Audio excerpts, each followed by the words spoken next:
Hello, everyone. Uh, Now we're into the third week of class. We're cruising right along. This week, you'll be looking at chapter 4. So we go right from chapter 2 to chapter 4. We're skipping chapter 3, and we won't cover that this semester. So chapter 4 has to do with critical thinking, right? And probably apart from the next three chapters after this, is the most important of the chapters that we'll study this semester, right? And it actually sets the foundation for a lot of the work that is to come.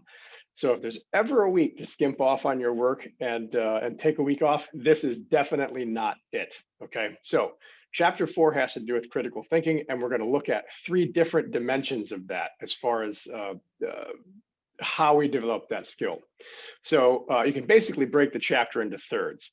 The first third has to do with what we call arguments. The second third has to do with what we call informal logical fallacies. And the third has to do with a model for ethical decision making that we will use literally for the rest of the course. Okay, so the first two bits are important, but the last bit is absolutely vital for your success in this course. So you want to make sure that you take the time to read and understand the model in the textbook because it's going to set as the sort of backbone for your writing assignments basically through the rest of the semester.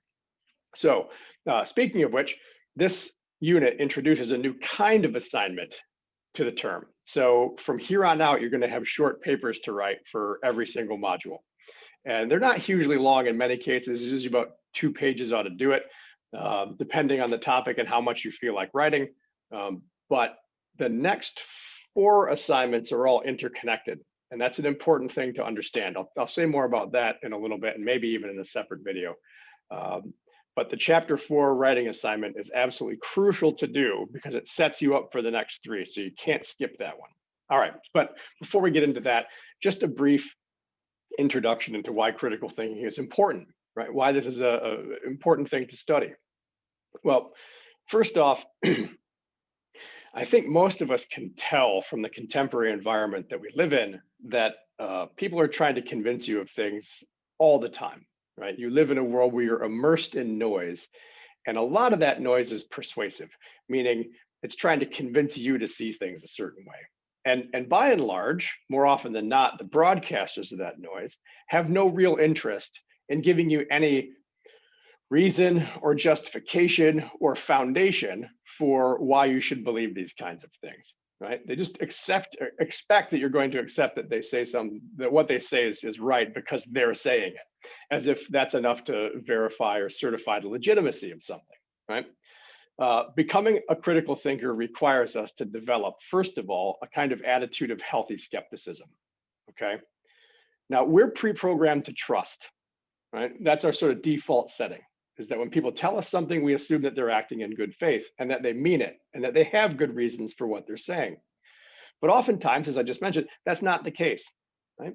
So becoming a critical thinker requires of us to develop the ability to step back and say, you know what? I'm going to think about this before I accept it. I'm going to subject this idea to testing to see whether or not it's actually worth believing, right? Rather than just accepting things on face value. Now, this isn't an attitude of mistrust. It's just developing the skill to not just accept things at face value, right? Because oftentimes the way that things seem doesn't line up with the way that things are, right? So I have a little motto that I'd like to share with you guys. It sort of sets the stage for what being a critical thinker is all about. And I try to live by this, and it's a pretty good principle to adopt, that we should never believe anything anyone tells us unless they give us good reason to believe it. We should never believe anything anyone tells us unless they give us good reason to believe it, right? So that encapsulates that careful skepticism that I'm talking about, right? Doesn't mean we should never believe anything ever, and that people are never right, right? We shouldn't sort of universal dismissal of what other people say, right? A kind of head in the sand sort of rejection of anybody's point of view. But what we ought to do is demand that people be able to support their point of view with facts or evidence or good reasons, right? Now, if they can't provide you with good reason in support of their point of view, well, they're on equal footing with you. They have no good reason to believe it themselves. And so they're in what we might call a similar position of ignorance, where ignorance isn't necessarily a bad thing. It's just that we don't have the grounds to say that we know something, right? So if someone can't give you good reason, then they're as ignorant as you are about the subject. So why should you take their point of view for it, at least at face value? Now, on the other hand, if someone has good reasons but won't tell you what they are, then they're lying to you or they're being deliberately manipulative, right? In which case, you should be extremely skeptical about accepting what they say. So we should never believe anything anyone says unless they give us good reason to believe it. Now, the first question you might ask is, what's a good reason? and how do we know that we're getting that? Well, that's what the first part of the chapter is about. Okay, we're going to look at what are called arguments. Now, when you hear the term argument, you probably think right off the bat, disagreement, usually accompanied with emotions, sometimes hostility, the kinds of nonsense that we see pretty much in our public discourse these days, where it's a he said, she said, and everyone's flinging poo at each other. Those aren't arguments in this sense, okay? An argument in the sense of critical thinking is an attempt to demonstrate that something is likely to be true or is in fact true by using systematically related bits of evidence or good reason to support a point that an argument is trying to establish. So the aim of arguments from a critical thinking standpoint is to show that something is probably or definitely true, right? Now, we can only do that on the basis of good reasons. And as you'll see in the chapter, good reasons depend on the truth, right? Good reasons are supported by evidence. Good reasons are line up with the facts. Good reasons are supportable by other good reasons. So not any reason counts as good, right? It has to actually be true. So pay careful attention in the videos to the criteria that make an argument good or bad, right? And I won't get into all that here because that's what the videos in the chapter are about. But know that there are bad reasons and know that there are good reasons, and not everyone's opinions count equally legitimately, right? Some are more well-founded than others. And it's our part as critical thinkers to start to learn how to make that difference and not just accept what people tell us because they say so, which is a very dangerous habit to fall into.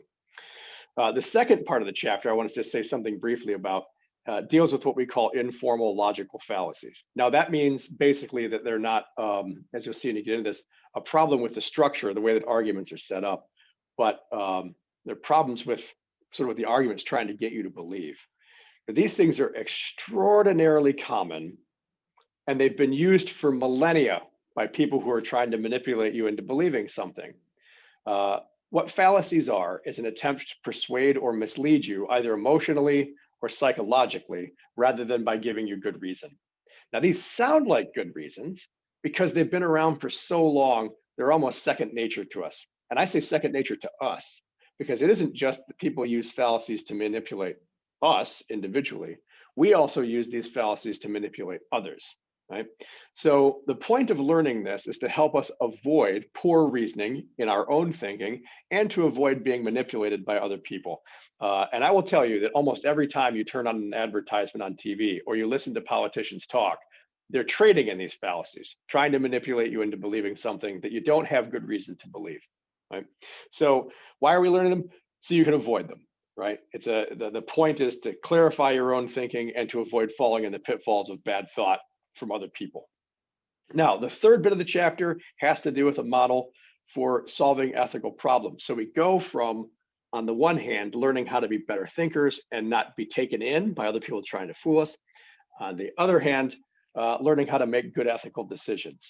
There's a 7-step problem-solving model that's the end of the fourth chapter of the Moral Compass. And that problem-solving model is going to be the backbone of our ethical decision-making as we go through the course. So again, that's a very, very important thing to study. I'm going to stop here, and then I'll post another video where I talk through the critical thinking paper that you'll do this week that's based on that model, just to give you guys kind of a heads up about what that's about and what we're looking for. So again, this is a really important week. You don't want to miss out on it. Make sure that you do the reading of the chapter, you watch the videos, and you do all the assignments because they're going to set the stage for everything that is to come. If you have questions, make sure that you ask me earlier rather than later so I can help you out. And again, all of my contact information is the syllabus. Let me know if you have questions. See you next week.